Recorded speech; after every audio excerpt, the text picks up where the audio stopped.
प्रधानमंत्री नरेंद्र मोदी जी का वो भाषण है कि कभी नहीं हो सकता, ये गांधी परिवार के ही लोग बनेंगे देश की सत्ता में। पीवी नरसिम्हा राव जी, आपके मनमोहन सिंह जी, आपके प्रणब मुखर्जी राष्ट्रपति रहे, प्रधानमंत्री रहे और आज अध्यक्ष आप देख रहे हैं खड़गे साहब रहे। तो भाजपा खुद औंधे मुंह आकर गिर रही है। वो कहाँ है लोकतंत्र? चुनौती दे रही हूँ, दिल्ली की एक बी टीम बैठी हुई है, उसको भी और भाजपा को भी कराइए ना एक चुनाव, देख लीजिएगा क्या होगा आपके यहाँ पर। अच्छा। कितने फाड़ होंगे पता भी नहीं चलेगा। मैम, हाँ जी, आज ऐतिहासिक दिन है, क्या कहना चाहेंगे आप? देखिए भारतीय राष्ट्रीय कांग्रेस के लिए बिल्कुल एक महत्वपूर्ण दिन है कि 137 साल के इतिहास की जो परंपराएं हैं उसको जिंदा रखते हुए राष्ट्रीय अध्यक्ष का पद का चुनाव होता है। और मेरे जैसे छोटे से कार्यकर्ताओं को 6 करोड़ कार्यकर्ता हैं, 9,000 से ऊपर डेलीगेट्स को वोट करके अपना अध्यक्ष चुनने को मिला। आज उनका शपथ हुआ है। उन्होंने अपने भाषण में खड़गे साहब ने साफ कर दिया है कि आगे की रणनीति दिशा हमारी क्या है। उदयपुर नव संकल्प में लिए गए संकल्पों का जिक्र किया गया है, उसमें युवाओं की भूमिका, महिलाओं की भूमिका क्या होगी उस पर जिक्र किया गया है। चुनौती के तौर में बिल्कुल सबसे पहला इम्तिहान हिमाचल और गुजरात के चुनाव इसी साल अभी होने वाले हैं, उसको सामने रखा गया है। श्री राहुल गांधी जी की भारत जोड़ो यात्रा इस देश के मुद्दों को लेकर किस तरीके से योगदान दे रही है और उसको उठा रही है, उसका जिक्र किया गया।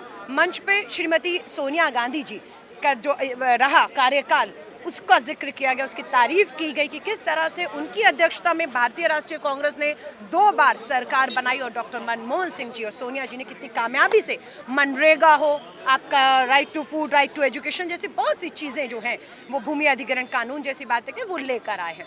सो अब बिल्कुल है कि कांग्रेस के पास संगठन को मजबूत करते हुए देश के सामने बेरोजगारी, महंगाई जैसी चुनौतियों से पार पाना है। मल्लिकार्जुन खड़गे जी अध्यक्ष बने हैं, जब आपकी सरकार सिर्फ और सिर्फ 2 राज्य में है, कितना चैलेंजिंग होगा उनके लिए?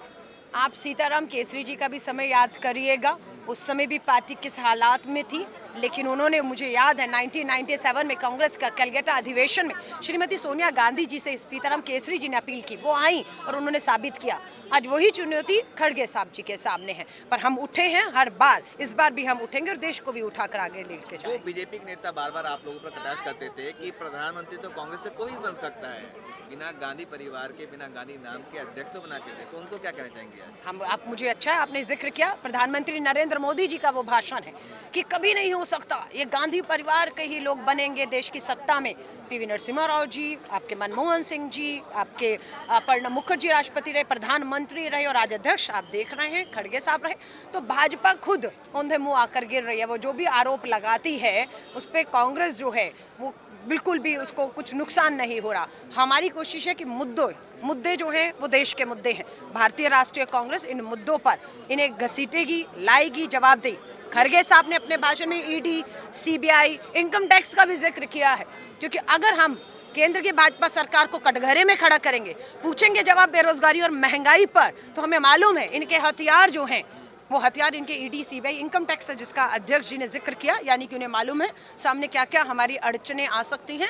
और उन्होंने राहुल गांधी जी के जो शब्द हैं 2 डरो मत, उसका भी जिक्र करते हुए कहा है इस काफिले को हमें आगे इस देश के लिए ले जाना होगा, हम ले जाएंगे। लेकिन आप वो बीजेपी के नेता कह रहे कि ये रबर स्टैंप है, वो कुछ भी कहते हैं। उन्होंने डॉक्टर मनमोहन सिंह जी को भी कहा था रबड़ स्टैंप तो नड्डा जी, बताइए ना दूसरी बार अध्यक्ष का कब चुनाव हुआ, पर्ची आई संघ मुख्यालय से, नड्डा जी दोबारा राष्ट्रीय अध्यक्ष हो गए, है ना। कहाँ है लोकतंत्र? चुनौती दे रही हूँ, दिल्ली की एक बी टीम बैठी हुई है, उसको भी और भाजपा को भी कराइए ना एक चुनाव, देख लीजिएगा क्या होगा आपके यहाँ पर। अच्छा। कितने फाड़ होंगे पता भी नहीं चलेगा। पहला परीक्षा से चलेंगे नहीं, रिमोट से तो केंद्र की सरकार चल रही है, संघ चला रहा है, अपने एजेंडे अपने मुद्दे पर चला रहा है, सांप्रदायिकता के मुद्दे पर आप बांटते हैं और उसके बाद जो है आप लोग जो है खुद चक्कर काटते हैं, संघ के लोग दरगाहों में जाकर मत्थे टेकते हैं, वहाँ पर बिल्किस बानो के आप जो है बलात्कारियों को रिहाई नहीं करते, गले में हाथ डालते हैं। तो ये क्या कर रहे हैं, देश देख रहा है और बेनकाब करने का काम हम करेंगे। केजरीवाल साहब जो है वो चुप रहते हैं, हर जो भी मुसलमानों का मुद्दा होता है, चाहे गुजरात दिल्ली दंगा हो या बिल्किस बानो हो, तमाम मुद्दे पे वो खामोशी अख्तियार कर लेते हैं।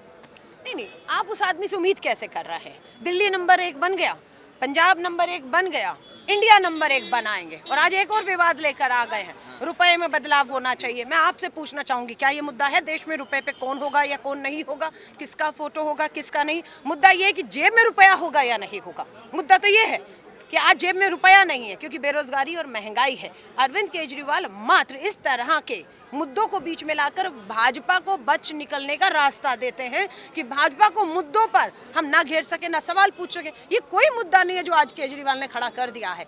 भाजपा की बी टीम में कहाँ जाएगी कहाँ नहीं जाएगी ये भाजपा तय करती है। हिमाचल की प्रभारी हूँ मीडिया, 3 महीने से वहाँ हूँ, अभी सीधा वहीं जा रही हूँ।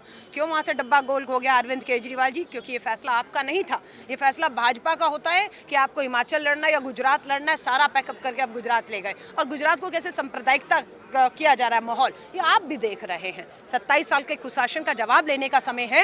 तो अरविंद केजरीवाल की आड़ में मुद्दों से भटकाने के लिए अब रुपए पे विवाद छेड़ देंगे।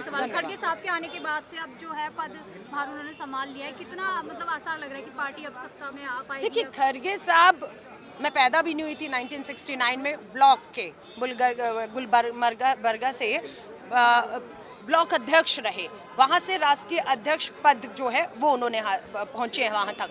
एक लंबा उनका अनुभव है संगठन का, उतार चढ़ाव देखे, चुनौतियों से इस देश को और संगठन को जो है निकलते हुए।